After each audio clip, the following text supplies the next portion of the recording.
So in part one, I talked about how PowerPoint is a problem because of the way it's often used, which renders students passive. PowerPoint is mostly being used as a way of delivering text-based notes to students.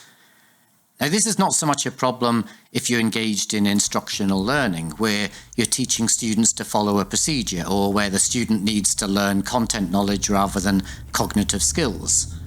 And not so long ago, and some would say it's still going on today, psychology was pretty much wholly content-driven. Students were given content knowledge and assessed on their ability to recall that knowledge. That's why we became so reliant on multiple choice tests as an assessment tool. You know, you just deliver the content and then you test the student's ability to remember the content. We still have that legacy in psychology today. We still use multiple choice tests for assessments. But we're moving away from that content-driven teaching, largely because of a push from both the psychology accrediting bodies, which have in turn felt the push of university accrediting bodies, and that push has been to focus on teaching skills like critical thinking skills and problem-solving skills rather than knowledge content, such as what is the limbic system of the brain and what does it do? I don't know, by the way. I've forgotten all that stuff. I was taught that stuff more than 30 years ago when I did my undergraduate degree, and I can't remember any of it. Now, they call this a shift away from content, a shift away from inputs, which is the content that's put into the teaching curriculum, and towards outputs, which is the skills students come out of their degree with. Now, all of this doesn't mean there's no place for instructional learning in psychology, because, say, for example, statistics is a core subject in psychology, meaning most accrediting bodies require students learn how to do statistical analysis. And a lot of that teaching has to be somewhat instructional, as you need to teach students how to apply particular statistical procedures.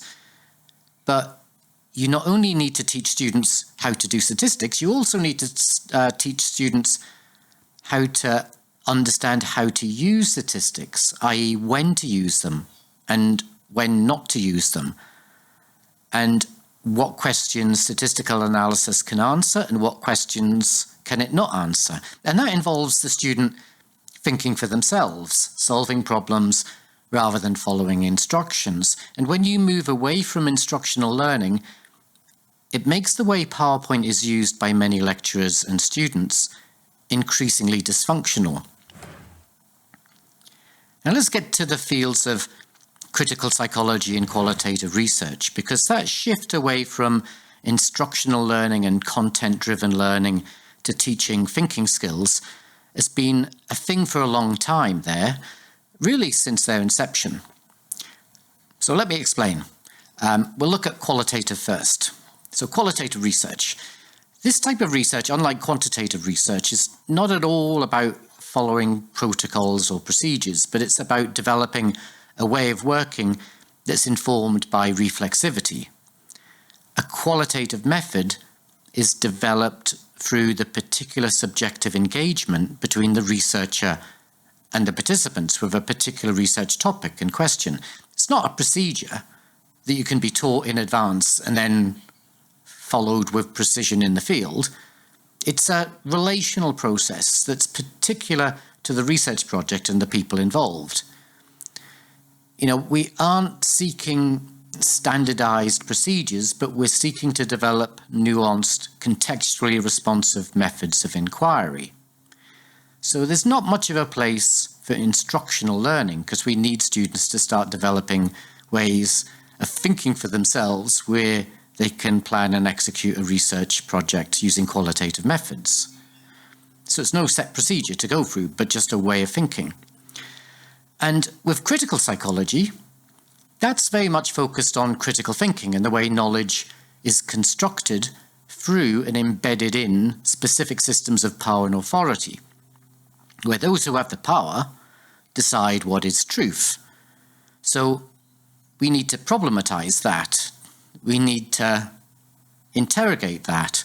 And you don't want to create a learning environment where students passively take on the views of their lecturer, because those systems of power and authority are particularly pronounced in higher education.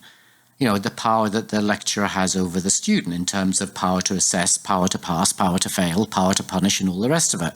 There's a risk that students become unthinking acolytes of their lecturers as they adopt their lecturer's views, because they want to pass the unit, because they want to pass their degree. So students actually have more agency than I'm portraying. You know, they're not dopes. They don't just follow whatever the lecturer says. But there is still a risk that students just assimilate the knowledge of the lecturer. And it's an unnecessary risk, because we should be focused on helping students to develop their skills around critical thinking and to use those skills to think for themselves. We shouldn't be asking them to absorb like a sponge and wring themselves out. We shouldn't be delivering those basic PowerPoint presentations, because with PowerPoint presentations and PowerPoint handouts, it turns students into sponges. It's the antithesis of promoting critical thinking. Saying all that, it's tough to give this stuff up. So I've tried giving up PowerPoint. I've kind of mostly been successful. Like, I don't use it. I don't give students PowerPoint handouts. So I have pretty much stopped that practice. But it's tough, and it continues to be tough. And the reason it's tough is because you can receive very negative reactions from some students who are comfortable with the passive learning and who get annoyed when they aren't given PowerPoint handouts. And those reactions often show up in student satisfaction surveys, and universities look at those surveys and conclude that you're a bad teacher because students aren't satisfied with your teaching. You know, they're dissatisfied with having to make their own notes in the absence of being provided with the PowerPoint slides by their tutor. And that means you're going to struggle to get promotion because you're getting bad ratings from students. And at certain times and in certain places, you're going to struggle to keep hold of your job. And there's a pressure for you to default back to those passive learning practices and just use basic PowerPoint presentations and hand out PowerPoint slides.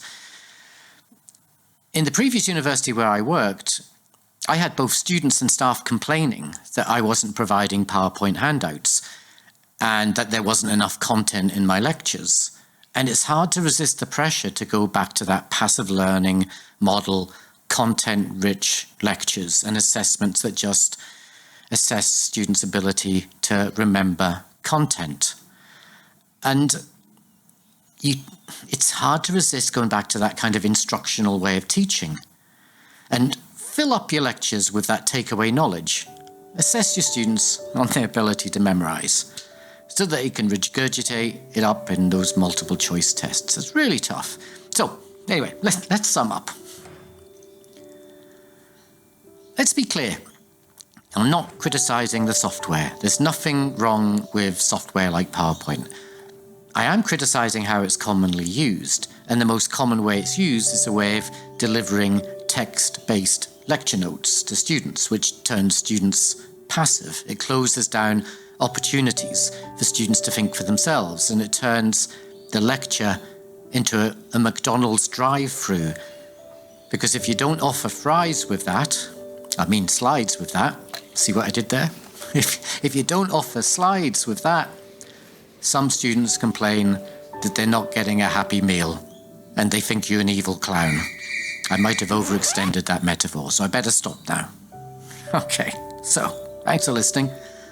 If you like this stuff, if you like this rubbish, don't forget to thumbs up, subscribe, like and subscribe, and hopefully see you in the next video. Okay, ta-da.